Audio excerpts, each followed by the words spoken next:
শত চেষ্টা করেও নীলুর সাথে আর এই সম্পর্কের বোঝাটা টানতে পারলো না সূর্য। হ্যাঁ বন্ধুরা, ভিডিওতে লাইক দিয়ে দেখতে থাকুন। নীলুর এই অকারণে মিথ্যে বলে সব কিছু তছনছ করে দেওয়ার পর সূর্যের পক্ষে আর কোনো মতেই সম্ভব হলো না নীলুর সাথে নিজের সংসারটাকে বজায় রাখা। নীলুকে এই বাড়িতে চলে আসতে বাধ্য করলো। নীলুকে বাড়ি থেকে তাড়িয়ে দিয়ে সূর্য বলতে থাকে যে মা, আমার পক্ষে নীলুর সাথে কোনো মতে সংসার করা সম্ভব না, তাই আমি নীলুকে আজকেই ভেবেছি যে ডিভোর্স নোটিশটা পাঠিয়ে দিব। ওদিকে নীলু কাঁদতে কাঁদতে ওর মাকে জড়িয়ে ধরে বলতে থাকে যে মা, আমার সব কিছু হারিয়ে এখন আমি নিঃস্বপ্রায়। এখন নিশ্চয়ই দিদিভাই অনেক বেশি আনন্দ পাচ্ছে আমার এই অবস্থা দেখে, কারণ ও তো এটাই চাচ্ছিল যে আমার আর সৌর্য সম্পর্কটা যাতে কোনো মতে না টিকে, তাই না মা?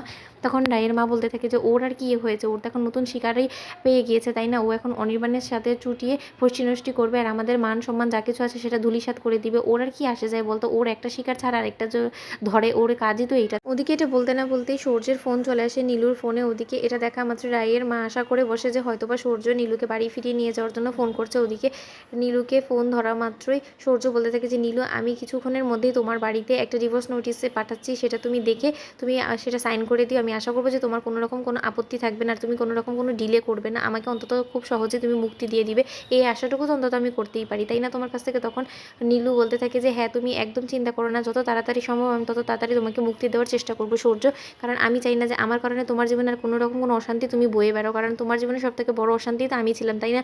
তখন সূর্য বলতে থাকে যে আমার জীবনে অশান্তিটা তো ডেকে এনেছে তোমার বোন, আজকে তোমার বোনের কারণে আমার জীবনে এত বড় একটা সর্বনাশ হয়েছে, আর তা সত্ত্বেও তোমাদের বোনেদের গলার আওয়াজ শুনে এমন মনে হয় যে হয়তো বা তোমরা কোনো কিছু জানতেই না বা তোমাদের দ্বারা কোনো অন্যায় হতেই পারে না, তাই না?